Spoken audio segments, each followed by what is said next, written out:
दोस्तों, आज की कहानी बड़ी ज्ञानवर्धक और प्रेरणादायक है। इस कहानी को ध्यान से सुनना। आज हम आपको एक ऐसे राजा की कहानी सुनाएंगे जो रोजाना अपनी बलि दिया करता था।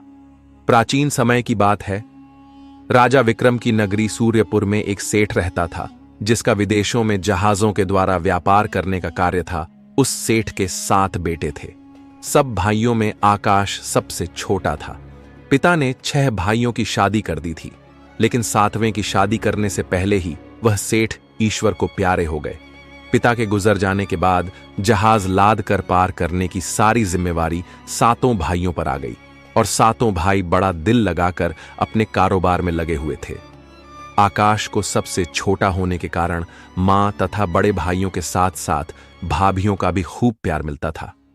अपने भाइयों के साथ जहाज लादने के कारोबार में पूरा सहयोग देता था और शाम को अपने भाइयों के साथ घोड़े पर सवार होकर जब घर लौटता तो दरवाजे पर खड़ी होकर उसकी 6 भाभियां अपने पतियों को दाएं हाथ से लौटा भरकर पानी पीने के लिए देती और बाएं हाथ से अपने देवर को देती। एक रोज राघव ने सोचा, भाभी रोज मुझे बाएं हाथ से पानी पीने को देती है, आज मैं बड़ी भाभी से दाएं हाथ से पानी पीऊंगा। ऐसा सोचकर आकाश ने शाम को काम से लौटने के बाद घर के दरवाजे पर पहुंचकर अपने खड़े होने के स्थान को बदलते हुए अपने बड़े भाई की जगह पर खड़ा हो गया और बड़ा भाई आकाश की जगह पर खड़ा हो गया। बड़ी भाभी ने अपने दोनों हाथों में पानी से भरे लोटों को एक हाथ को दूसरे हाथ के ऊपर से करते हुए दाएं हाथ का लोटा अपने पति को दे दिया और बाएं हाथ में पकड़ा हुआ लोटा आकाश को दे दिया। सभी ने पानी पी लिया, लेकिन आकाश ने पानी पीने से पहले यह सवाल पूछा कि भाभी, आज मैंने भैया के स्थान पर खड़ा होकर सीधे हाथ से दिया हुआ पानी पीना चाहा और आपने अपने हाथों को बदलते हुए मुझे बाएं हाथ से ही पानी दिया है। आपने ऐसा क्यों किया? उसकी बात सुनकर उसकी बड़ी भाभी ने उत्तर दिया, अगर तुम्हें सीधे हाथ का दिया हुआ पानी ही पीना है तो तुम अपनी पत्नी ले आओ। भाभी के यह कहे हुए शब्द आकाश के दिल में तीर की तरह जा लगे। भाभी के कहे हुए शब्द वह बर्दाश्त नहीं कर सका और वह बिना पानी पिए ही भाभी से कहने लगा, यह लो, तुम अपने पानी का लौटा और मैं यहां से जा रहा हूं और अब मैं तभी वापस आऊंगा जब मुझे सीधे हाथ से पानी देने वाली मिल जाएगी, नहीं तो मेरा इस नगर में वापस लौटना संभव नहीं। दोस्तों, चैनल में आगे बढ़ने से पहले अगर अभी तक अपने चैनल को सब्सक्राइब नहीं किया है और कहानी अच्छी लग रही हो तो पहले चैनल को सब्सक्राइब कर ले, जिससे आपको आने वाली हर कहानी आपको सबसे पहले सुनने को मिले। अब कहानी में आगे बढ़ते हैं। इतना कहकर आकाश बिना पानी पिए ही घर से चला गया। चलते चलते वह अपने नगर से दूर राज्य पहुंच गया। उस राज्य में शांति का माहौल था, लेकिन वहां का राजा अपनी बेटी के स्वास्थ्य को लेकर बहुत ही दुखी था। राजा की बेटी बहुत ही सुंदर थी, लेकिन उसे एक असाध्य रोग ने घेर रखा था, जिसके कारण राजकुमारी हमेशा अचेत अवस्था में रहती थी। राजा ने बहुत सारे हकीम राजकुमारी को ठीक करने के लिए लगा रखे थे, लेकिन उनमें से कोई भी उस राजकुमारी को ठीक नहीं कर पा रहा था, जिसके कारण राजा मानसिक तौर पर बहुत दुखी रहता था। और अंत में राजा ने अपने राज्य में यह घोषणा करवा दी कि जो व्यक्ति मेरी बेटी को ठीक करेगा, मैं उससे अपनी बेटी का विवाह कर दूंगा और अपना आधा राज्य भी उसे दे दूंगा। आकाश अब राजा हुक्म सिंह की राजधानी में पहुंचा तो उसने वहां पहुंचकर देखा कि वहां चारों ओर शांति का माहौल है और राजकुमारी की चर्चा चारों तरफ हो रही थी। आकाश ने वहां एक व्यक्ति से पूछा कि यहां पर चारों तरफ यह किस तरह की चर्चा हो रही है। तो उस व्यक्ति ने बताया कि हमारे राजा की बेटी बहुत बीमार है और बहुत सारे वैद्य उसका इलाज करने के लिए लगे हुए हैं, लेकिन राजकुमारी ठीक नहीं हो पा रही है, जिसके कारण पूरे राज्य में दुख का माहौल है। उस व्यक्ति की बातें सुनकर आकाश राजा के महल की ओर चला गया। राजा के महल में पहुंचकर जब उसने देखा कि वहां पर बहुत सारे वैद्य राजकुमारी को ठीक करने के लिए लगे हुए हैं, वह एक कोने में खड़ा होकर सभी हकीम वैद्य को देखने लगा और वह उनकी सारी गतिविधियों पर नजर रखने लगा। रोज की तरह सारे वैद्य शाम के समय हताश होकर अपने अपने घरों को लौटने लगे। तब आकाश ने राजा के मंत्री से कहा कि महोदय, सभी अपना अपना प्रयास कर चुके हैं, अब मुझे भी राजकुमारी का इलाज करने की आज्ञा दी जाए। उसकी बातें सुनकर मंत्री ने उसका प्रस्ताव राजा के सामने रखा। तब राजा ने कहा, ठीक है, उसे बुलाया जाए। आकाश को बुलाने पर राजा ने कहा, बोलो, मेरी बेटी के इलाज के लिए क्या करना होगा, मुझे निवारण हेतु क्या करना होगा। तब आकाश ने कहा, महाराज, मुझे एकांत में आपकी बेटी चंद्रप्रभा के साथ एक रात ठहरने की इजाजत दी जाए, जिससे मैं बीमारी के किसी नतीजे पर पहुंच सकूं। राज ने उसकी बात को मान लिया और उस रात राजा ने अपनी बेटी चंद्रप्रभा के साथ आकाश को उसके कक्ष में ठहरा दिया। आकाश राजकुमारी से कुछ दूरी पर बैठ गया और वह उसकी पहरेदारी करने लगा। जैसे ही रात के 12 बजे का समय हुआ तो अचेत अवस्था में पड़ी हुई राजकुमारी के मुंह से एक नागिन बाहर निकली और वह महल के परिसर से होते हुए जंगल की ओर चली गई। नागिन के चले जाने के बाद आकाश ने राजकुमारी को जगाकर उसके स्वास्थ्य के बारे में पूछा। तब उसने अपने आप को स्वस्थ बताया। उसके बाद आकाश ने राजकुमारी को सो जाने के लिए कहा। राजकुमारी घनी रात होने के कारण फिर से सो गई और आकाश वापस अपने स्थान पर बैठ गया। सुबह 4 बजे के आसपास वह नागिन वापस लौटी और चंद्रप्रभा के मुख के रास्ते से होते हुए उसके पेट में चली गई। आकाश एक कोने में बैठा हुआ यह सब देख रहा था। जब सुबह हुई तो राजा सहित दूसरे मंत्री आकाश के पास पहुंचे और वह उससे पूछने लगे, बताओ, तुम किसी नतीजे पर पहुंचे हो या नहीं। तब आकाश कहने लगा कि महाराज, मैं नतीजे पर तो पहुंच गया हूं, लेकिन राजकुमारी के उपचार के लिए मुझे एक रात और चाहिए और कुछ सामग्री भी चाहिए। राजा ने राजकुमारी के स्वस्थ होने की आशा की। खुशी में आकाश से कहा, ठीक है। राजा ने मंत्री को आदेश दिया कि मंत्री जी, उसको को जो कुछ भी चाहिए सब कुछ इसे लाकर दिया जाए। मंत्री ने सिर झुकाकर कहा, ठीक है महाराज। उसके बाद मंत्री ने आकाश से सामग्री के बारे में पूछा तो आकाश ने उससे कहा कि मुझे एक ऐसा बांस चाहिए जो 10 फुट लंबा हो, मोटा और अंदर से साफ किया हुआ हो।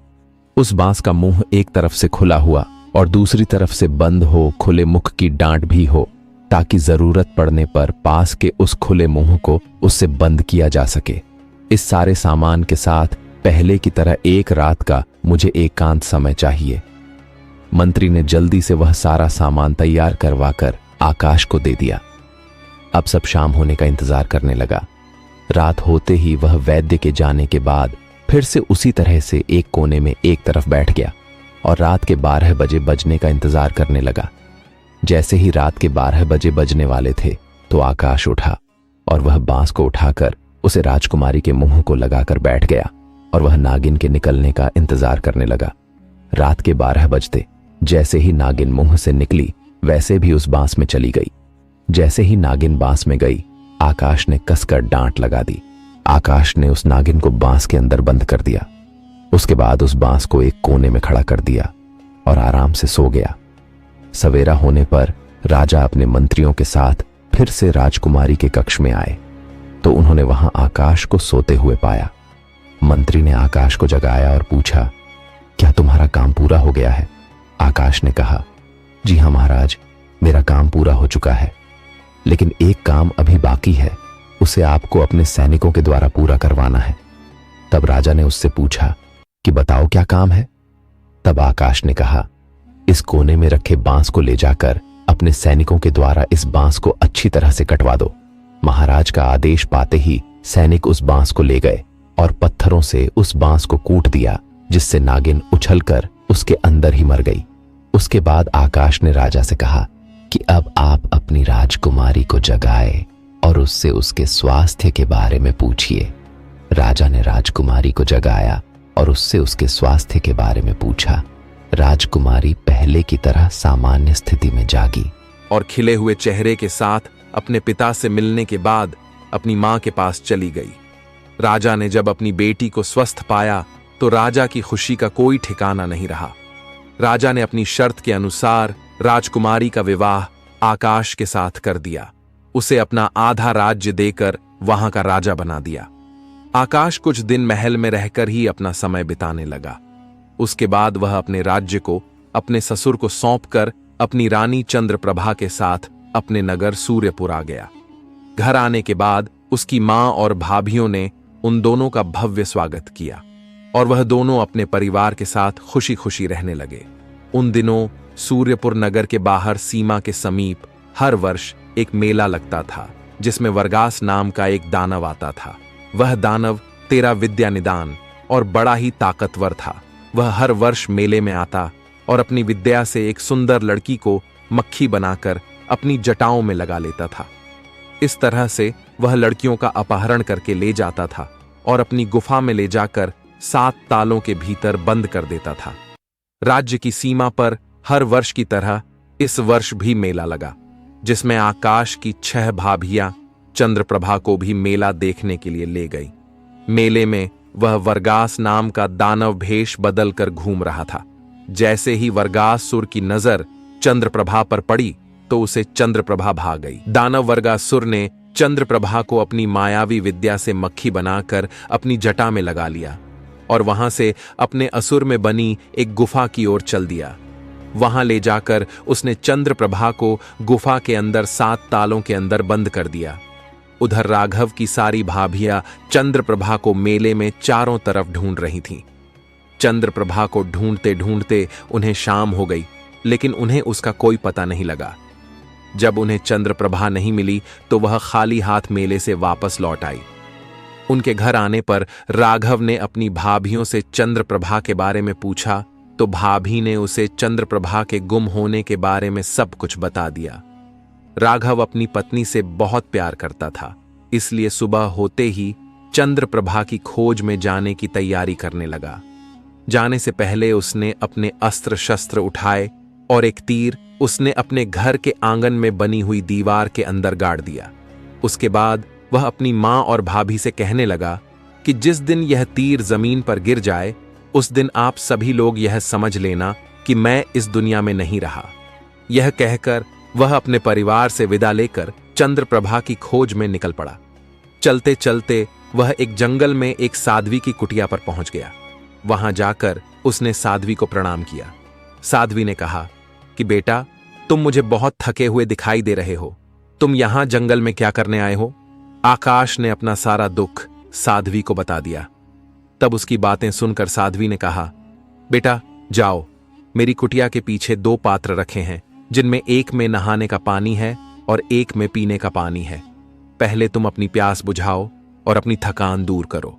जब आकाश कुटिया के पीछे उन पात्रों के पास पहुंचा तो उसने देखा छोटे छोटे पात्रों में थोड़ा थोड़ा पानी भरा हुआ था, जिसे देखकर वह मन ही मन सोचने लगा कि इतने थोड़े से पानी में कैसे हाथ घूं।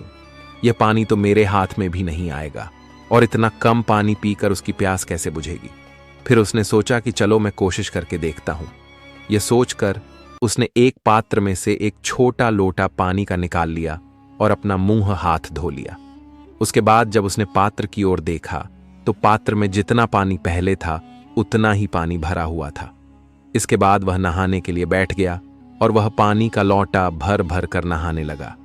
नहाने के बाद भी उस पात्र में पानी उतना ही रहा। उसके बाद उसने दूसरे पात्र से पानी लिया और अपनी प्यास बुझाई। उसके बाद भी दोनों पात्रों में जितना पानी था उतना ही बना रहा। आकाश ये सब देखकर हैरत में पड़ गया और वह साध्वी के पास पहुंचा। उसे देखकर साध्वी ने उससे पूछा, बेटा तरोताजा हो गए? आकाश ने कहा, हाँ मां। तो साध्वी कहने लगी, तो अब जाओ, मेरे धुने में अंगा गड़ा हुआ है, जितना खा सको उतना खा लेना और बाकी को वापस उसी में गाड़ देना। साध्वी की बात सुनकर आकाश धुने की तरफ चल पड़ा और वहां जाकर धुने में से गड़ा हुआ अंगा निकाल लिया। अंगा देखा तो आधी रोटी के बराबर था। उसे देखकर वह सोच में पड़ गया, यह अंगा तो आधी रोटी के बराबर है और मुझे भूख बहुत ज्यादा लगी हुई है। इससे तो मेरी भूख ही कम नहीं होगी। इससे मैं क्या खाऊं और क्या बचाऊं? इसलिए इसके 2 टुकड़े कर लेता हूं, जिसमें से एक मैं खा लेता हूं और एक को वापस गाड़ देता हूं। ऐसा सोचकर आकाश ने उस अंगा के 2 टुकड़े किए। एक को धोने में गाड़ कर दूसरे टुकड़े को खाने लगा और उस अंगा को खाता रहा, लेकिन वह अंगा कम नहीं हुआ। उसका पेट भी भर गया, लेकिन अंगा का टुकड़ा उसके हाथ में उतने का उतना बना रहा। देख कर वह फिर से अचंभे में पड़ गया और सोचने लगा कि इस आदमी का पानी भी निराला है और अंगा भी अनोखा है। उसके बाद हाथ के बचे हुए अंगा को भी धुनी में गाड़ कर साध्वी के पास चला गया। साध्वी के पास पहुंचने पर उसने पूछा, बेटा खाना खा लिया? तो आकाश ने कहा कि जी हां। उसके बाद वह सोचने लगा कि साध्वी मां इतनी पहुंची हुई है, मैं इन्हीं से चंद्रप्रभा के बारे में पूछता हूं। तब साध्वी मां से कहने लगा, साध्वी मां, क्या आप मुझे मेरी पत्नी के बारे में कुछ बता सकती हैं? साध्वी उससे कहने लगी कि बेटा, तेरी पत्नी को असुरपुर का दानव वर्गासुर उठाकर ले गया है, जो बहुत ही शक्तिशाली है। साध्वी की बात सुनकर आकाश ने कहा, माता, आप मुझे उस दानव से चंद्रप्रभा को छुड़ाने का कोई उपाय बताइए। साध्वी कहने लगी, बेटा, इस बारे में मैं ज्यादा कुछ नहीं जानती, और अधिक जानने के लिए तो तुम्हें मेरी गुरु मां के पास जाना होगा। तुम्हारा आगे का मार्गदर्शन मेरी गुरु मां ही करेंगी। इसके बाद राघव ने कहा, ठीक है मां, तो फिर मुझे गुरु मां के पास जाने का रास्ता बता दीजिए। साध्वी ने उसे अपनी गुरु मां का रास्ता बता दिया। आकाश साध्वी के बताए हुए रास्ते से जाते हुए आगे बढ़ता रहा। वह गुरु मां के पास पहुंच गया, जो 14 विद्याओं और अनेक प्रकार की मायावी विद्याओं से परिपूर्ण थी, जिनका स्थान असुरपुर के नजदीक था। गुरु मां के आश्रम के आसपास हंस विचरण करते थे। गुरु मां की विद्या और माया शक्ति अधिक शक्तिशाली होने के कारण वर्गासुर गुरु मां से खौफ खाता था। आश्रम में पहुंचकर आकाश ने गुरु मां को प्रणाम किया तो गुरु मां ने आकाश से अपना परिचय और आने का कारण पूछा। उसके बाद आकाश ने अपनी सारी बात गुरु मां को बता दी। इसके बाद गुरु मां ने उसका पूर्व साध्वी की तरह ही अतिथि सत्कार किया और कहने लगी कि बेटा, इस मायावी दानव वर्गासुर से चंद्रप्रभा को आजाद कराना इतना आसान नहीं है। इस दानव ने तुम्हारी पत्नी को अपनी गुफा के साथ तालों के अंदर कैद करके रखा है। जब भी वह दानव अपनी गुफा से बाहर जाता है तो वह उसे अपनी माया से बंद करके जाता है और उसकी गैर मौजूदगी में गुफा के अंदर कोई भी नहीं जा सकता। अगर कोई भी इंसान ऐसा करने की कोशिश करता है तो वह उसे अपनी माया से पत्थर का बना देता है। इसलिए तुम चंद्रप्रभा को छोड़ो और अपनी जान की परवाह करो और यहां से सही सलामत अपने घर लौट जाओ। ये सुनकर आकाश कहने लगा, मां, मुझे अपनी जान की फिक्र नहीं है। अगर मैं जाऊंगा तो चंद्रप्रभा के साथ ही वापस जाऊंगा, नहीं तो मैं अपने प्राण दूंगा। आकाश की बात सुनकर साध्वी कहने लगी, ठीक है बेटा, जब तुमने ठान ही लिया है तो मेरी बात ध्यान से सुनो। जैसा मैं कहूंगी तुम्हें वैसा ही करना होगा। अगर तुमने मेरे कहे अनुसार कार्य किया तो तुम चंद्रप्रभा को वापस अपने साथ ले जा सकोगे, अन्यथा तुम्हारे द्वारा की गई एक भी भूल तुम्हें पत्थर का बना देगी। इतना सुनकर आकाश ने कहा कि ठीक है गुरु मां, जैसा आप आदेश देंगी वैसा ही करूंगा।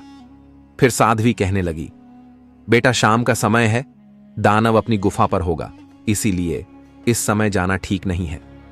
कल सुबह जब दानव अपनी गुफा से बाहर विचरण के लिए चला जाए तब तुम मेरे धूने में से 2 मुट्ठी राख भरकर ले जाना और गुफा के दरवाजे पर पहुंचते ही दाएं हाथ की मुट्ठी की राख दरवाजे पर मार देना, जिसके कारण गुफा के दरवाजे के साथ साथ अंदर के 7 ताले भी खुल जाएंगे और उनके खुलने के बाद तुम अपनी पत्नी के पास पहुंच जाओगे।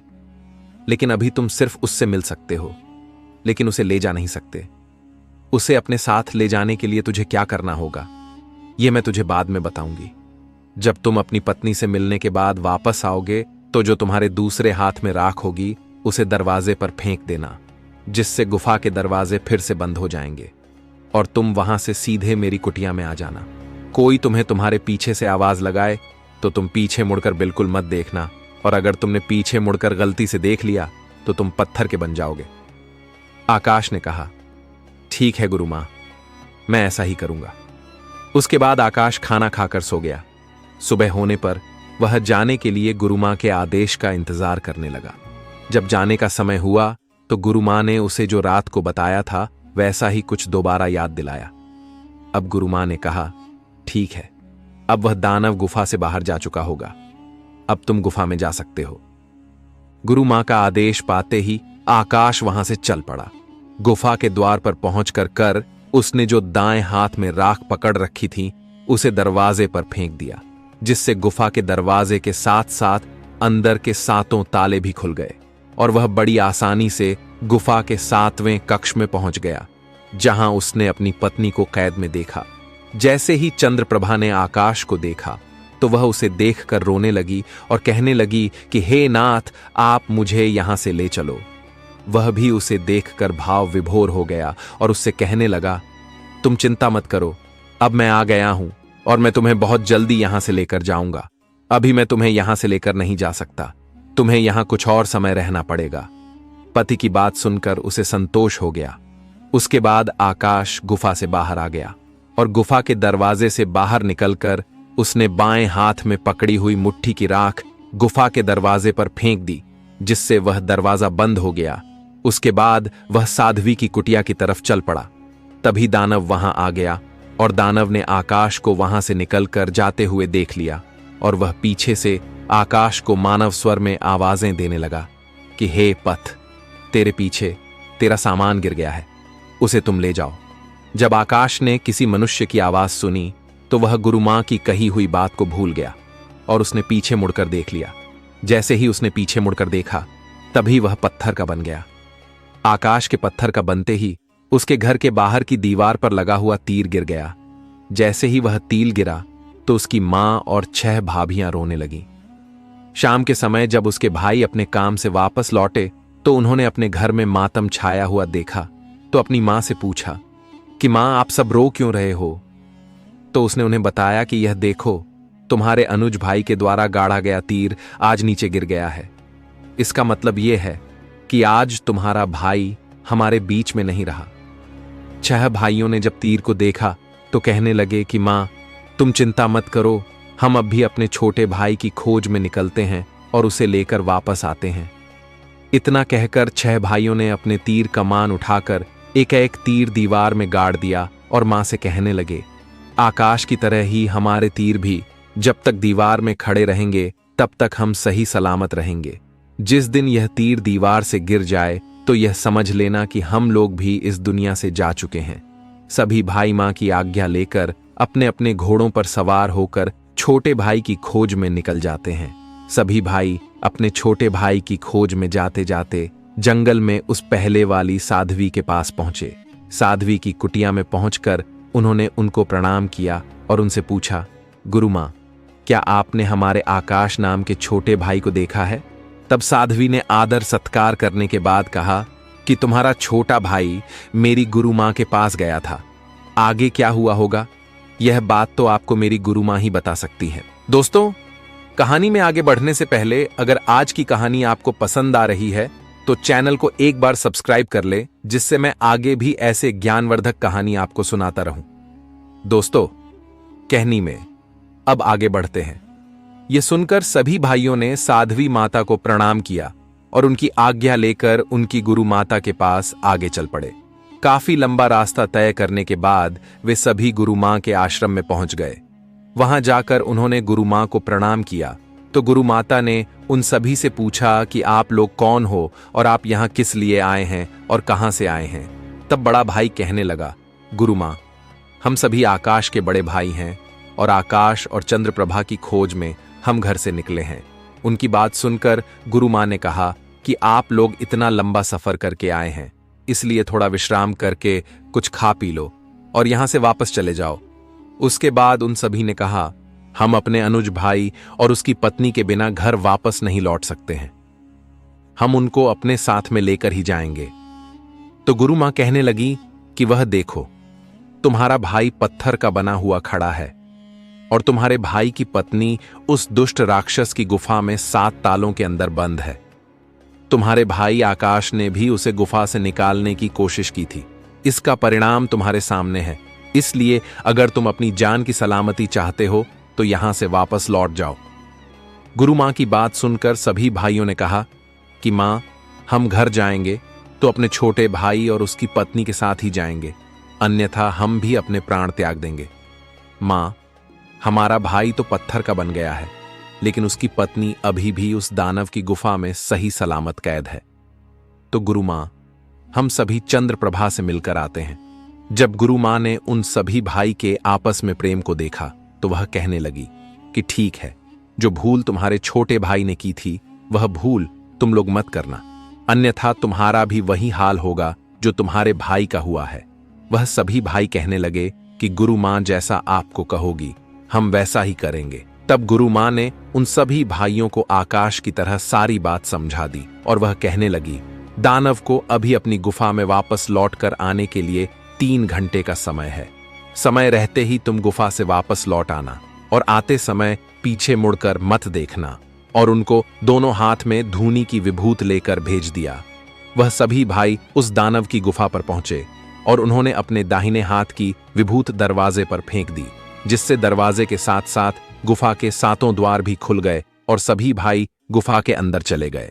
अपने जेठ को अंदर आते देखकर चंद्रप्रभा उनके पैरों में रोते हुए गिर पड़ी और वह उनसे कहने लगी कि भाई साहब, आप मुझे यहां से ले चलिए। वह भी मुझे लेने आए थे, लेकिन मुझसे वादा करके चले गए और फिर वापस नहीं आए। उसके बाद सभी भाई कहने लगे, बेटी तुम चिंता मत करो, हम तुझे यहां से लेकर ही जाएंगे, लेकिन तुम्हें अभी 1 दिन का और धैर्य रखना होगा। हम तुझे लेकर जाने का तरीका गुरु मां से जानकर दोबारा ले आएंगे और तुझे यहां से लेकर जाएंगे। चंद्रप्रभा को अपने जेठ द्वारा कही गई बात का भरोसा हो गया। वह सभी गुफा से बाहर निकलकर बाएं हाथ की विभूति से द्वार को बंद कर देते हैं। अभी वह वहां से निकले ही थे, तभी वहां पीछे से वर्गासुर दानव आ जाता है और अपनी गुफा से बाहर निकलते हुए आकाश के भाइयों को भी देख लेता है। वह एक पीड़ित मनुष्य की आवाज बनाकर कहने लगता है कि हे मेरे भाइयों, मैं एक लंगड़ा व्यक्ति हूं, तुम्हारे पीछे पीछे आ रहा हूं। मैं चलने में बहुत ही असमर्थ हूं, जरा मुझे भी थोड़ा सा सहारा दे दो ताकि मैं भी अपने घर पहुंच जाऊं। ईश्वर आपका भला करेगा। पीड़ित मनुष्य की आवाज सुनते ही उनके भाइयों ने भी वही गलती कर दी जो उनके छोटे भाई आकाश ने की थी। गुरु मां की चेतावनी देने के बावजूद भी पीड़ित मनुष्य द्वारा लगाई गई आवाज पर उनका ध्यान चला गया और उन सभी ने पीछे मुड़कर देख लिया। पीछे देखते ही सभी भाई पत्थर के बन गए। उन सभी भाइयों के पत्थर का बन जाने के बाद वह दानव उन्हें गुफा के अंदर किया और चंद्रप्रभा से कहने लगा कि मेरे पीछे से यहां पर कौन आया था। तब चंद्रप्रभा कहने लगी, मुझे क्या पता, मैं तो यहां पर 7 तालों के भीतर कैद हूं। क्या कोई 7 तालों के भीतर कैद रहकर बाहर की दुनिया में घट रही घटनाओं के बारे में कुछ बता सकता है? गुफा के अंदर बाहर चारों तरफ निगरानी करने के बाद दानव कहने लगता है कि उन गुस्ताखियां को तो मैंने सजा दे दी है, देखता हूं अब कौन आता है। उसकी सजा देने की बात को सुनकर चंद्रप्रभा के पैरों तले से जमीन खिसक गई और वह सोचने लगी कि हो ना हो इसने जरूर मेरे जेठ भाइयों को मार डाला है। इसके बाद चंद्रप्रभा भी जीने की उम्मीद छोड़ देती है। इधर जैसे ही 6 भाई पत्थर के हुए उनके घर के बाहर बनी दीवार में से 6 के 6 तीर नीचे गिर पड़े। इनको देखकर उनकी मां और उनकी पत्नियां रोने लगीं, विलाप करने लगीं। उन्हें रोते रोते सुबह से शाम हो गई और शाम से रात हो गई, लेकिन उनका रोना और विलाप करना कम नहीं हुआ। उनके राज्य के राजा विक्रम सिंह रोज रात को अपने नगर सूर्यपुर की प्रजा की खैर खबर लेने के लिए अलग अलग रूप में निकलते थे। उस रात को भी वह राजा अपने घोड़े पर सवार होकर प्रजा की खैर खबर लेने के लिए निकले थे। पूरे नगर का चक्कर लगाने के बाद अंत में राजा जब उस तरफ पहुंचे जहां वो 6 बहुएं विलाप कर रही थीं, तो उन्हें देखकर वे उनके पास रुक गए। उनके पास जाकर उस मां से राजा ने पूछा कि मां, तुझे क्या कष्ट है? तुम इतनी रात गए अपनी बहुओं के साथ क्यों विलाप कर रही हो? तो वह बूढ़ी मां कहने लगी कि क्या बताऊं, आज मेरे 7 बेटे थे, जिनकी 6 बहुएं यहां पर मौजूद हैं और एक बहू मेले से गायब हो गई, जिसकी तलाश में गए हुए मेरे 7 बेटे अब इस दुनिया में नहीं रहे। अब हम उनके बिना कैसे जिएंगे? मां की दुख भरी कहानी सुनते हुए राजा विक्रम सिंह कहने लगे कि हे मां, तुम चिंता मत करो, तुम्हारे बेटों को लेने के लिए मैं जा रहा हूं और मैं वापस तभी आऊंगा जब तुम्हारे बेटे और बेटे की पत्नी मेरे साथ होंगे और उनकी खैर खबर मेरे साथ होगी।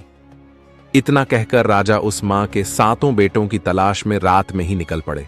रात भर घुड़सवारी करने के बाद वह एक नगर कंचनगढ़ में पहुंच गए। सारी रात थके हारे हाथ धोने और थोड़ा विश्राम करने के लिए एक ब्राह्मणी सुगंधा के घर पहुंच गए। उसके परिवार में सुगंधा के पति पहले ही गुजर चुके थे। सुगंधा के घर उसका एक पुत्र और उसकी एक नवविवाहिता पत्नी थी, जो हाथ में अंगना डाले हुए झाड़ू लगा रही थी। जब राजा विक्रम सिंह की नजर उस नवविवाहिता के कंगना पर पड़ी तो वह उस ब्राह्मणी से पूछने लगे कि मां, यह बहू के हाथ में कंगना कैसे? क्या यह अभी तक खुला नहीं है? उसकी बात सुनकर ब्राह्मणी बोली कि बेटा, मेरी नवविवाहिता बहू के हाथ में कंगना इसलिए नहीं खुल पाया क्योंकि मेरा बेटा राजा धीर सिंह के यहां काम करता है।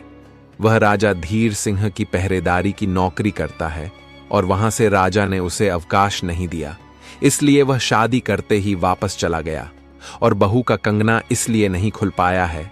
इतना सुनते ही राजा विक्रम सिंह बोले कि मां, ऐसा कौन सा राजा है जिसने दुल्हन के कंगना को खोलने के लिए भी समय नहीं दिया? तो ब्राह्मणी बोली, इसी कंचनगढ़ का राजा धीर सिंह है। उसके बाद कुछ समय विश्राम करने के बाद विक्रम सिंह ने अपना एक साधारण आदमी का वेश बनाया और सुगंधा के बेटे मोहन के पास महल में जा पहुंचे, जो कि राजा धीर सिंह के पलंग की रात में निगरानी के लिए तैनात रहता था। मोहन के पास पहुंचकर राजा विक्रम सिंह ने मोहन से कहा कि मोहन, आज तुम्हारे बदले में यहां पर पहरा दूंगा और तुम घर जा सकते हो। जब तक हमारा संकेत तुम्हें ना मिले तुम अपने घर पर रहोगे और तुम्हारे बदले पहरा हम देंगे। उसके बाद मोहन अपने घर चला गया और उधर राजा विक्रम सिंह सारंग वेश में राजा धीर सिंह के वहां पहरा देने लगे। उस नगर से बाहर जंगल में एक चंडी की मण थी। राजा धीर सिंह प्रतिदिन रात के 12 बजे पल कर वहां एक चंडी की मड़ई पर जाते थे। उस रात भी जब वह उस तरफ चल पड़े तो विक्रम सिंह भी छुपते छुपाते राजा के पीछे पीछे चल पड़े। राजा धीर सिंह ने रोज की तरह चंडी की मढ़ी पर पहुंचकर अपने आप को खोलते हुए तेल की कड़ाही में डाल दिया और कुछ देर बाद वहां चंडी प्रकट हुई और उसने एक कपड़े के आसन पर बैठकर राजा धीर सिंह के कंकाल को तेल की कड़ाही से चिमटी की सहायता से बाहर निकाला और एक केले के पत्ते पर रख दिया। उसके बाद वह कड़ाही के तेल को निकालकर पी गई।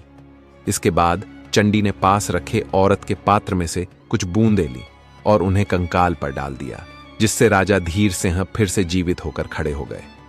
उन्होंने चंडी के पैर छूकर प्रणाम किया।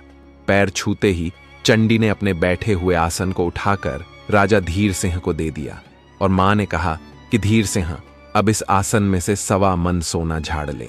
राजा धीर सिंह ने आसन लेकर उसे छाड़ना शुरू कर दिया। राजा धीर सिंह आज कार्य पूर्ण होने के कारण इसी प्रकार वहां जाते और अपनी आहुति देकर 1.25 मन सोना प्राप्त करते थे। इसके बाद सोने को ले जाकर सुबह सभी याचकों को दान कर देते थे। राजा विक्रम सिंह ने छुपकर इस सारे घटनाक्रम को देखा तो वह सकते में आ गए और वह सोचने लगे, इस राजा के त्याग का तो कोई मुकाबला नहीं है, जो अपनी प्रजा के लिए अपने प्राणों की भी परवाह किए बिना हर रोज अपनी जान की बलि दे देता है। लेकिन धीर सिंह, मैं तुम्हें इस तरह से प्रतिदिन इतनी पीड़ादायक मौत नहीं मरने दूंगा। मैं तुम्हें इस प्रकार रोज बलिदान नहीं देने दूंगा। राजा विक्रम सिंह ने मन में दृढ़ निश्चय कर लिया कि मैं इस राजा को इस पीड़ा से मुक्ति दिलाकर ही रहूंगा। उधर चंडी से 1.25 मन सोना लेकर राजा धीर सिंह अपने महल की ओर चल पड़े। राजा विक्रम अभी छुपते छुपाते कुछ देर उसके पीछे पीछे चलते हुए उसे पहले महल में पहुंचकर पलंग की निगरानी में तैनात हो गए। राजा धीर सिंह महल में पहुंचकर उस पलंग पर आकर सो गए। सुबह होते ही राजा धीर सिंह ने उस सोने को याचना करने वालों में बांट दिया। राजा धीर सिंह के इस त्याग और बलिदान को देखकर राजा विक्रम बहुत प्रभावित हुए। फिर वह शाम होने का इंतजार करने लगे। राजा धीर सिंह रात को 12 बजे जागने के प्रयास के चलते अपने राजकाज के काम दिन के समय में ही निपटा लेते थे और शाम होते ही जल्दी सोने के आदी होने के कारण हर रोज की तरह जल्दी सो जाते। उस दिन भी राजा विक्रम राजा धीर सिंह के पलंग की निगरानी करने लगे। राजा विक्रम को 16 विद्याओं का ज्ञान था। राजा सूर्यभान ने 16 विद्या ज्ञान होने के कारण 12 बजने और राजा धीर सिंह की नींद खुलने से पहले ही अपने 2 वीर राजा धीर सिंह पर ध्यान देने के लिए लगा दिए, जिससे धीर सिंह गहरी निद्रा में सोता रहे। जैसे ही रात के 12 बजे राजा धीर सिंह की जगह राजा विक्रम इनमें जुटाए हुए मसालों को लेकर चंडी की मड़ैया की ओर चल दी। चंडी की मड़ैया पर पहुंचते ही मड़ैया पर रखी चंडी की कड़ाही में पहले हाथ में लाए हुए मसालों को डाला और उसके बाद स्वयं कड़ाही में कूद गए। कुछ देर बाद चंडी प्रकट हुई और कड़ाही में से राजा विक्रम सिंह के कंकाल को एक केले के पत्ते पर रखा। उसके बाद अपने घड़े में से अमृत की कुछ बूंदें निकाली और विक्रम सिंह पर डाली। इसके डालते ही राजा ने अपने पहले वाले रूप में आ गए। उसके बाद कढ़ाई में मसालेदार मांस के शोरबा को चंडी ने जब पिया तो वह बड़ा ही स्वादिष्ट लगा और चंडी खुश होकर कहने लगी, अरे धीर सिंह, आज तो तुमने मुझे खुशी ही कर दिया। 3 वर मांग ले, तुझे क्या मांगना है? आज तुम जो कुछ भी मांगोगे वही पाओगे। चंडी की बात सुनकर राजा विक्रम बोले, हे देवी, अगर तुम सचमुच मुझ पर प्रसन्न हो तो पहले आप मुझे वचन दीजिए कि जो कुछ भी मैं आपसे मांगूंगा वह मुझे मिलेगा। इतना सुनते ही चंडी बोली, हां, मैंने वचन दिया, तो क्या मांगना चाहता है? मांग ले। इतना सुनते ही राजा विक्रम सिंह बोले, हे देवी, पहले वरदान में आप मुझे सोने वाले आसन को दे दीजिए और दूसरे वरदान में आप मुझे अमृत के घड़े को दे दीजिए और तीसरे वरदान में आप यहां से कहीं दूर चले जाइए। इतना सुनते ही चंडी बोली, हे धीर सिंह, ये तुमने क्या मांग लिया? मेरा सब कुछ छीन लिया, मुझे बेघर कर दिया। इस पर राजा कहने लगे, हे देवी, तुमने मुझे वचन दिया है और अपने वचन को निभाना है, तो जो कुछ मैंने मांगा है वह तुम्हें देना ही होगा। राजा विक्रम की बात सुनकर चंडी बोली, ठीक है धीर सिंह, मुझे अपने वचन की लाज तो रखनी होगी। इसके बाद राजा विक्रम को अपना सिंहासन और अमृत का कलश देकर चंडी वहां से रवाना हो गई। इधर राजा विक्रम सिंह आसन और अमृत के घड़े को लेकर ढेर सिंह के पास आकर उसकी सुरक्षा में तैनात हो गए। वह सुबह होने का इंतजार करने लगे और उधर सूरज निकलने पर उन्होंने दोनों वीरों को हटा दिया। वीरों के हटते ही राजा धीर की नींद खुल गई और राजा धीर सिंह हड़बड़ा कर उठे और अपने चारों तरफ सूरज का उजाला देखकर विचलित हो गए। अपने परिसर में लगी याचकों की भीड़ को देखकर अपने आप पर क्रोधित होते हुए सोचने लगे कि आज रात 12 बजे मेरी नींद क्यों नहीं खुली। अब मैं इन याचिकाओं को क्या दूंगा? अपने याचकों की आशाओं को मैं पूरा नहीं कर सका तो मुझे अब जीने का कोई अधिकार नहीं है। ऐसा सोचकर राजा ढेर सिंह अपनी जान खत्म करने के इरादे से अपने विश्राम कक्ष में गए और अपनी कटार खींचते हुए वह अपने ऊपर वार करना ही चाहते थे। तभी उनका पीछा करते हुए राजा विक्रम सिंह उनके कक्ष में पहुंच गए। राजा विक्रम ने राजा धीर सिंह का हाथ पकड़ते हुए उनके हाथ से कटार छीनकर फेंक दी और उन्हें रोकते हुए कहने लगे, हे राजन, आप यह क्या करने जा रहे थे? आप जैसे राजा की इस नगर को ही नहीं बल्कि पूरे दुनिया को जरूरत है। आपको जीना है और अपने दरबार पर आए हुए हर फरियादी का जीवन इसी तरह से खुशियों से भरना है। उनकी बात सुनकर राजा धीर सिंह कहने लगे कि यह सब कैसे होगा? तब राजा विक्रम ने मुस्कुराते हुए अपने पीठ के पीछे छिपाए हुए चंडी वाले आसन को निकालकर राजा धीर सिंह को दे देते हैं और कहने लगे कि यह लो राजन, तुम्हारी समस्या का समाधान हो गया। राजा धीर सिंह चंडी वाले आसन को देखकर सकते में आ जाते हैं और एक निराश और हताश याचक के भाव से विक्रम सिंह की तरफ देखते हुए कहते हैं कि महोदय, आप मुझे अपना परिचय दीजिए। आप एक सैनिक तो नहीं हो सकते। आप अपना परिचय देकर मुझे कृतार्थ कीजिए। कृपया मुझे अपना परिचय दीजिए। मैं आपका परिचय जानने के लिए बहुत उत्सुक हूं। उनकी बात सुनकर अपना परिचय देते हुए राजा विक्रम ने अब तक का अपना सारा घटनाक्रम और आने का कारण सब कुछ राजा धीर सिंह को बता दिया। राजा धीर सिंह विक्रम सिंह का नाम सुनते ही उनके के पैरों में गिर पड़े और कहने लगे, महाराज, मेरी खता के लिए मुझे माफ कर दीजिए।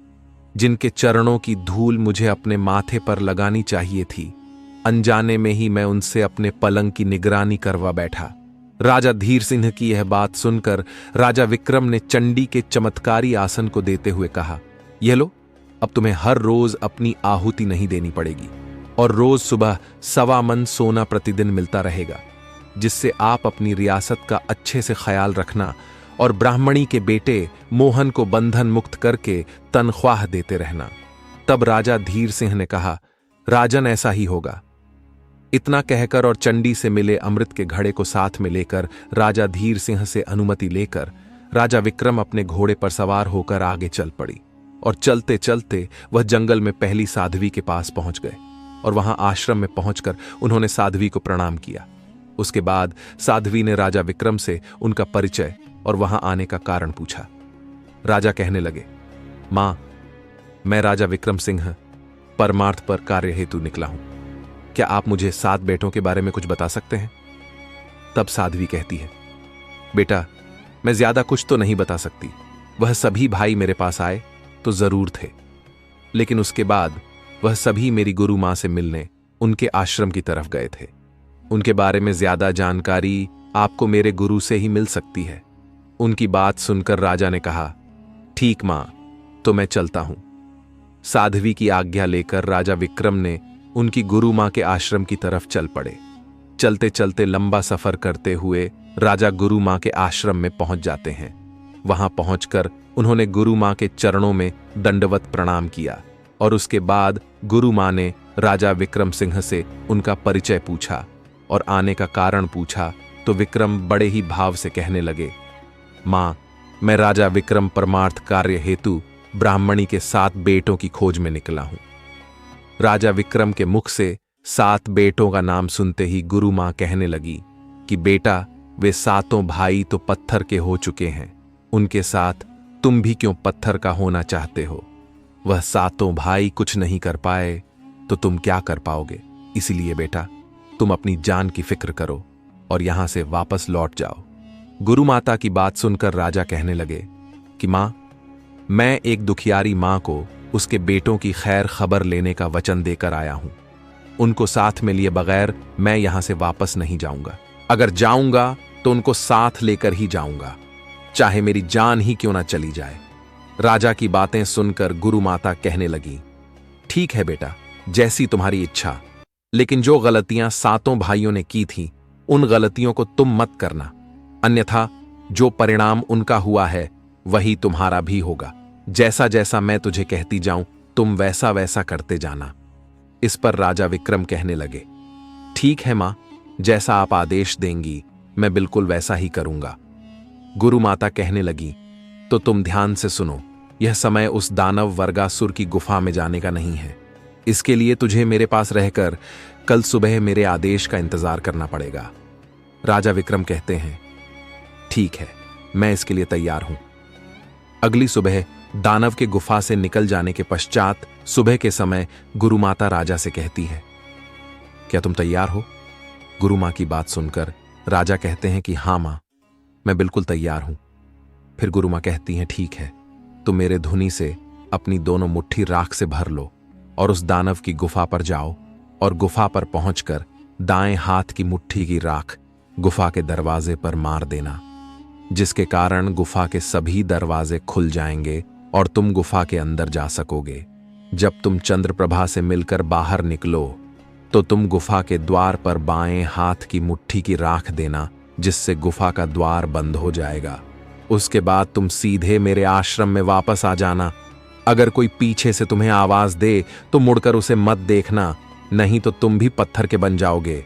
राजा कहने लगे, ठीक है मां, जैसा आपने कहा है मैं बिल्कुल वैसा ही करूंगा। और राजा अपने दोनों हाथों की मुट्ठी गुरु माता के धुने की राग से भर लेते हैं। राजा दानव की गुफा पर पहुंच जाते हैं।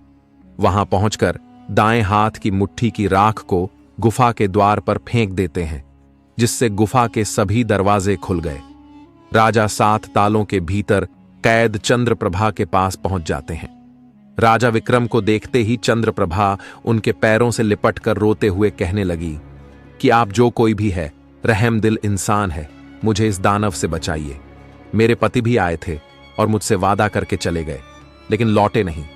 मेरे जेठ भी आए थे, वह भी मुझे भरोसा देकर चले गए, लेकिन वापस नहीं लौटे। अब आप आए हैं, कम से कम आप तो मुझे यहां से बाहर ले चलिए। उसकी बात सुनकर राजा बोले, धैर्य रखो बेटी, हम यहां आए हैं तो तुझे लेकर ही जाएंगे, लेकिन 3 दिन तक धैर्य रखना पड़ेगा। अब हम चलते हैं और तुम्हें ले जाने का प्रबंध करके कल हम फिर वापस आएंगे।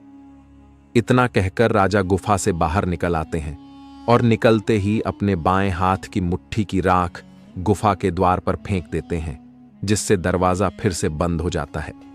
वहां से निकलकर गुरु माता की कुटिया की तरफ तेजी से चल पड़ते हैं। उधर दानव वर्गासुर की तरफ लौट रहा होता है और राजा विक्रम को गुफा से निकलकर गुरु मां की कुटिया की तरफ जाते हुए देख लेता है और उसका पीछा करना शुरू कर देता है। और नाना प्रकार से राजा को आवाज देकर पीछे मुड़कर देखने के लिए मजबूर करता है। लेकिन राजा विक्रम उसके किसी भी झांसे में नहीं आते और गुरु माता की कुटिया में घुस जाते हैं। पीछा करता हुआ वर्गासुर कुटिया के पास पहुंचकर गुरु मां से कहता है, गुरु मां, तुम्हारी कुटिया में मेरा चोर है। तब गुरु मां कहती हैं, मेरी कुटिया में चोर है, क्या बकता है, तू यहां से चला जाए, नहीं तो मैं तुझे भस्म कर दूंगी। यह सुनकर वर्गासुर वहां से लौट जाता है।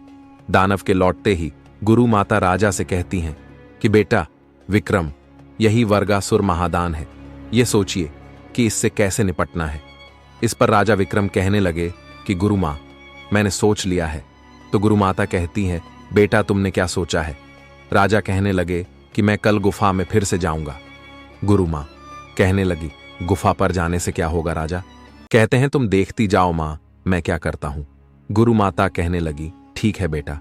उसके बाद अगले दिन दानव के चले जाने के बाद राजा विक्रम ने अपनी दोनों मुट्ठी राख से भरकर गुफा पर पहुंच गए और दाएं हाथ की मुट्ठी की राख गुफा के दरवाजे पर फेंकी। गुफा के दरवाजे खोलकर अंदर चले गए। वहां पहुंचकर वह चंद्रप्रभा से कहते हैं, बेटी, आज यह दानव तुम्हारे पास लौट कर आए तो उससे उसके काल के बारे में पूछना, मैं यहां कल फिर से आऊंगा। इतना कहकर राजा विक्रम गुफा से निकलकर बाहर से बाएं हाथ की मुट्ठी की राख दरवाजे पर मारकर गुफा का दरवाजा बंद कर दिया और वहां से गुरु माता की कुटिया की ओर तेजी से चले गए। दूसरी तरफ वर्गासुर को शक हो जाने के कारण वह अपनी गुफा में वापस लौट आया और उसने वापस आते हुए अपनी गुफा से निकलते हुए युवक को गुरु माता की कुटिया की तरफ भागते हुए देखा। इस बार वह उसे पकड़कर खा जाने की नीयत से राजा के पीछे भागा। जब तक वह उसे पकड़ पाता तब तक राजा गुरु माता की कुटिया में घुस चुके थे। पीछे दौड़ता हुआ वर्गासुर और गुरु माता की कुटिया पर पहुंचा और गुरु माता से कहने लगा कि गुरु मां, मेरा चोर आज फिर से तुम्हारी कुटिया में घुस गया है, मुझे वापस कर दो। गुरु माता उससे कहती है कि भाग जाओ, नहीं तो मैं तुझे भस्म कर दूंगी और मेरी कुटिया में चोर कहां से आएगा, जा यहां से चला जा। इसके बाद वह दानव वहां से चला जाता है। गुरु माता राजा विक्रम से पूछती है कि तुम्हें सफलता हाथ लगी? तो राजा कहते हैं, बस गुरु मां, मुझे कल का एक दिन और दे दीजिए, सफलता जरूर हाथ लगेगी। गुरु मां कहती हैं, ठीक है बेटा। दूसरी तरफ दानव लौटकर अपनी गुफा में पहुंचा। गुफा में पहुंचकर चंद्रप्रभा को मारते पीटते वो बोला, मेरे पीछे से गुफा में कौन आता है? कौन है? किसकी मौत उसे यहां बार बार खींच कर ला रही है? इस पर चंद्रप्रभा बोली, दानवराज, आप मुझे क्यों पीट रहे हैं? मैं नहीं जानती कि कौन आता है, कौन जाता है। मैं तो यहां 7 तालों के भीतर कैद हूं। दानवराज, मुझे एक बात की शंका है। अगर कोई यहां आता है तो यह चिंता की बात है। अगर आपकी गुफा की मजबूत सुरक्षा को कोई भेद सकता है, वह व्यक्ति आपके लिए काल भी बन सकता है, और अगर आप नहीं रहे तो मैं यहां पर घुट घुट कर मर जाऊंगी। इतना सुनकर दानव वर्गासुर जोर जोर से हंसने लगा और कहने लगा कि मेरा काल मुझे मारने वाला तो पैदा ही नहीं हुआ। उसकी बात सुनकर चंद्रप्रभा बोली कि मगर मुझे यकीन नहीं होता। दानवराज कहने लगे कि भोली भाली चंद्रप्रभा, सुनो, मुझे कोई नहीं मार सकता। 7 समुंदर पार खैबर एक वट वृक्ष के पेड़ पर एक बगुले का पिंजरा है और उस पिंजरे में एक बुगली बंद है। उस बुगली में मेरी जान है। उस पिंजरे की रक्षा उस पेड़ से लिपटे हुए सांप और बिच्छू करते हैं। उनके रहते उस पिंजरे को कोई छू भी नहीं सकता। चलो मान भी लिया जाए कि कोई उस पिंजरे को हासिल कर लेगा और उस बुगली को मार डालेगा, तो बुगली का जीव भंवरा बनकर स्वर्ग लोक जाएगा और वहां से अपने मुंह में अमृत की बूंद भरकर लाएगा और बुगली के मुंह में डाल देगा, जिससे वह बुगली फिर से जिंदा हो जाएगी और उसके जीवित होते ही मैं भी जीवित हो जाऊंगा। पहले तो समंदर पार करके जाना किसी के लिए भी मुमकिन नहीं है, इसलिए चंद्रप्रभा, चिंता करना गलत है। तुम निश्चिंत हो जाओ, मुझे कोई नहीं मार सकता। इतना कहकर दानव अगले दिन सुबह अपना पेट भरने के लिए जंगल की ओर चला जाता है। दानव के जाने के बाद राजा उस गुफा के अंदर आते हैं। दानव के काल के बारे में जानकर बहुत खुश होते हैं और जल्दी वापस पहुंचकर गुरु मां से कहते हैं कि मां, दानव के काल का राज्य मिल गया उसकी मौत का रहस्य मिल गया और गुरु मां को सारी बातें बताते हुए कहने लगे कि 7 समुंदर पार कैसे जाया जाएगा। विक्रम सिंह की बात सुनकर गुरु मां कहती हैं, बेटा विक्रम, इसकी चिंता तुम मत करो, तुम्हारे जाने की व्यवस्था मैं कर देती हूं। और गुरु माता ने अपनी कुटिया के पास विचरण करते हुए हंसों में से एक हंस को अपने पास बुलाया। पास आकर उस हंस ने गुरु माता से पूछा, आपने मुझे किस काम के लिए बुलाया है? गुरु माता कहने लगी, बेटा तुम्हें सूर्य राजा को अपनी पीठ पर बैठाकर 7 समुंदर पार ले जाना है और रास्ते में इसका भरपूर सहयोग करना है। गुरु माता की बात सुनकर हंस कहने लगा, ठीक है मां, लेकिन मुझे एक समुंदर पार करने पर कुछ खाने को चाहिए, अन्यथा मैं दूसरा समुंदर पार नहीं कर पाऊंगा। गुरु माता कहने लगी, ठीक है बेटा, मैं व्यवस्था कर देती हूं, मैं तेरे लिए लड्डू बना देती हूं। गुरु माता ने हंस के रास्ते में खाने के लिए 14 लड्डू बना दिए। उसके बाद राजा को समझाते हुए कहती है, बेटा जाने से पहले जो बातें मैं तुम्हें बताने जा रही हूं, उन बातों को तुम अच्छी तरह से याद रखना, नहीं तो तुम अपने कार्य में कामयाब नहीं होंगे। सबसे पहले यह 14 लड्डू है। 7 जाते समय और 7 आते समय हंस को एक एक समुंदर पार करते ही लड्डू खिलाना मत भूलना। दूसरी बात, अक्षयबर के पेड़ पर सांप बिच्छू बूली के पिंजरे की पहरेदारी और रक्षा करते हुए मिलेंगे।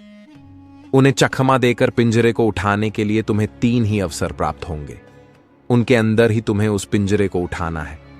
अगर इस बीच में तुम उस पिंजरे को नहीं तोड़ पाए तो तुम्हारा लक्ष्य कभी पूरा नहीं होगा। पिंजरा तोड़कर ही तुम्हें वहां से प्रस्थान करना है। राजा कहने लगे, ठीक है मां, ऐसा ही होगा। उसके बाद राजा विक्रम और हंस को एक लड्डू खिलाकर उसकी पीठ पर बैठ गए और कहा, चलिए हंसराज, हम सफर पर चलते हैं। इसके बाद हंस सूर्यभान को अपनी पीठ पर बैठाकर वहां से उड़ चला। जैसे जैसे समुंदर पार करता गया, वैसे वैसे राजा उसको एक एक लड्डू खिलाता गया। इसी तरह उन्होंने सभी समंदर पार कर लिए और वह दोनों उस पेड़ के पास पहुंच गए। थोड़ी देर विश्राम करने के बाद वह हंस उस राजा को अपनी पीठ पर बैठाकर उस पेड़ के चक्कर काटने लगा। उसका इशारा मिलते ही राजा विक्रम ने उस पिंजरे की तरफ जैसे ही हाथ बढ़ाया, उन सभी सांप बिच्छू ने फूंकार मारने शुरू कर दी और इस प्रकार राजा का पहला वार खाली चला गया। उसके बाद काफी देर तक चक्कर लगाने के बाद उसने फिर से राजा विक्रम को इशारा किया और इस बार भी राजा बगुले के पिंजरे को पेड़ से उतारने में कामयाब नहीं हुए। राजा को असफल होता हुआ देखकर हंस कहने लगा, यह आप क्या कर रहे हो?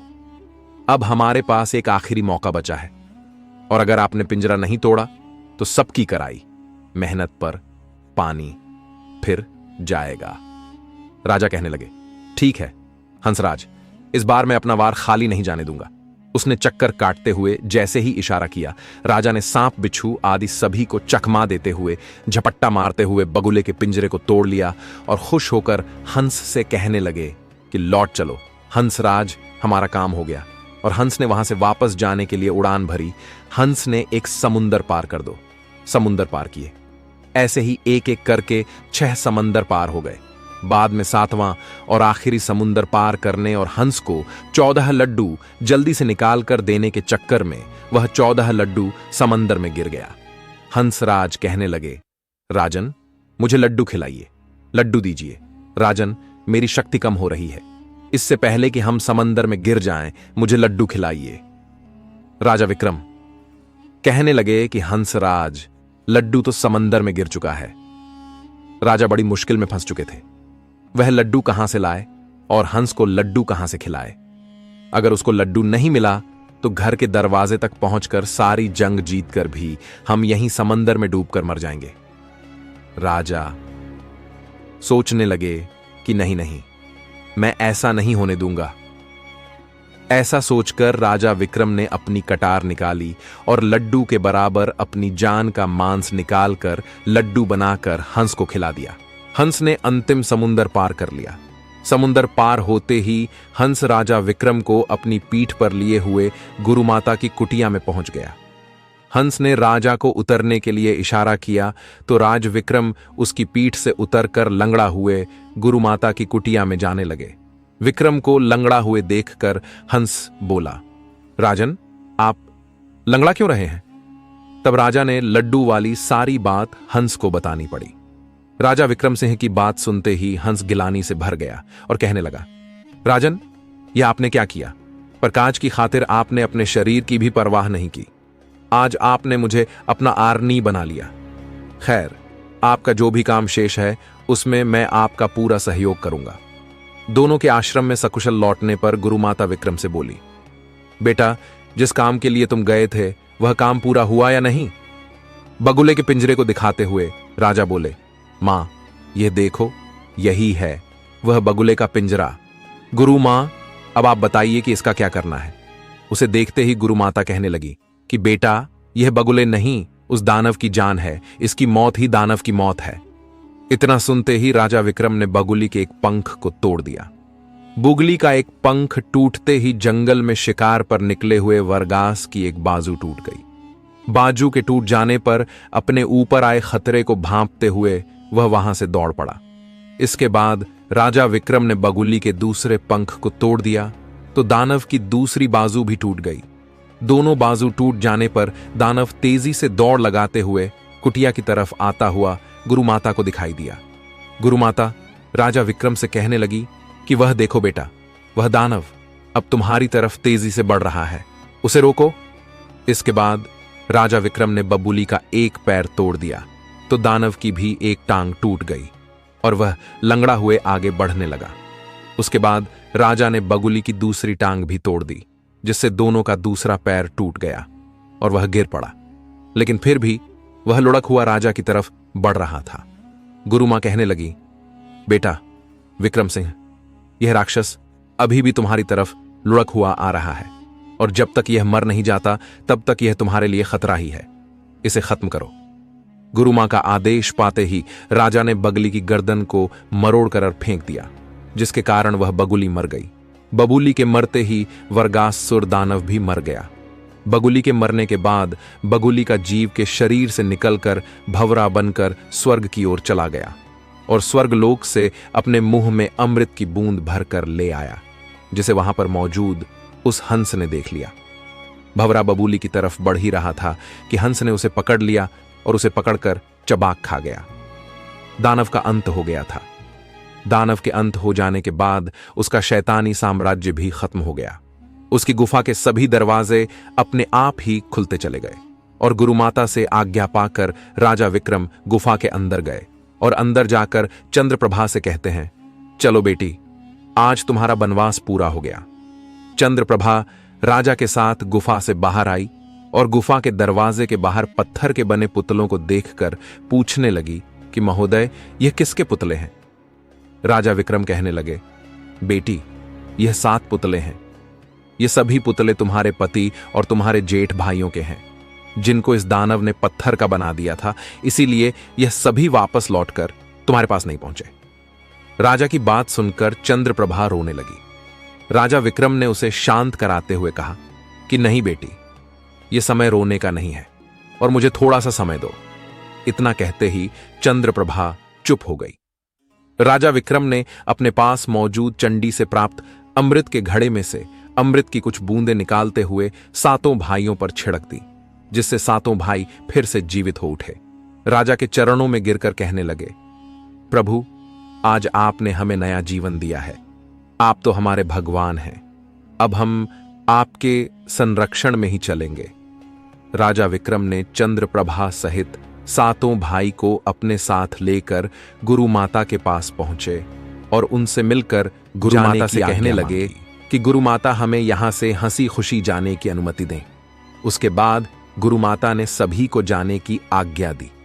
राजा विक्रम ने उन सभी को साथ में लेकर अपनी राजधानी सूर्यपुर में उसी बूढ़ी मां के सामने आए, जो अपने बेटों के वियोग में रो रो कर अंधी हो चुकी थी, और कहने लगे कि मां, तुम्हारे बेटे और तुम्हारी बहू चंद्रप्रभा तुम्हारे सामने है। इतना सुनते ही वह बूढ़ी मां कहने लगी, अरे मूर्ख, कौन है तू जो मुंह अंधी और दुखियारी मां से मखौल कर रहा है?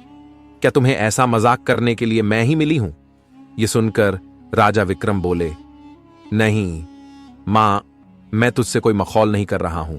बल्कि सच में तुम्हारे बेटे और बहू हमारे सामने खड़े हैं। ये सुनकर बुढ़िया कहने लगी, मैं नहीं जानती कि कौन है, लेकिन मैं इतना जानती हूं, जिस दिन मेरे बेटे और मेरी बहू मेरे सामने आ जाएंगे, उस दिन मेरी इन अंधी हो चुकी आंखों में रोशनी लौट आएगी और इनकी चमक वापस आ जाएगी।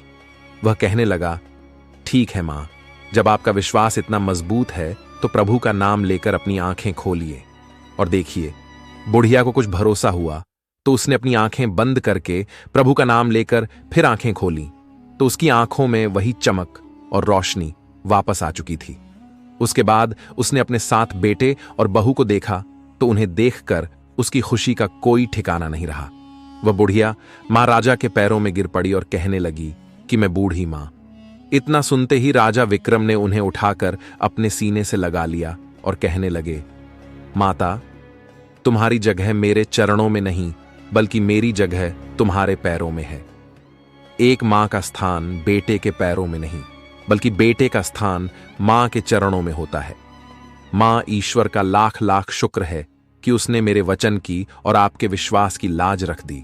उसके बाद मां ने अपने सातों बेटों और बहुओं को अपने सीने से लगा लिया और अपने परिवार में सभी खुशी खुशी मिलजुल कर रहने लगे। वह बूढ़ी मां राजा विक्रम को बार बार आशीर्वाद देने लगी और अपने बेटों और बहुओं के साथ खुशी खुशी सूर्यपुर नगरी में अपना जीवन व्यतीत करने लगी। प्रिय दर्शकों, हमारी आज की कहानी, आज का वीडियो यहां समाप्त होता है। हम उम्मीद करते हैं कि आपको यह कहानी पसंद आई होगी और आप इससे ढेर सारी प्रेरणा मिली होगी। फिर मिलते हैं एक और ज्ञानवर्धक कहानी के साथ। अगर चैनल को अभी तक सब्सक्राइब नहीं किया तो दिव्य चैनल ज्योति को अभी सब्सक्राइब कर ले, और कहानी पसंद आई हो तो लाइक कर ले और इसे अपनों के साथ शेयर करें। अगले वीडियो में, तब तक के लिए नमस्कार, धन्यवाद।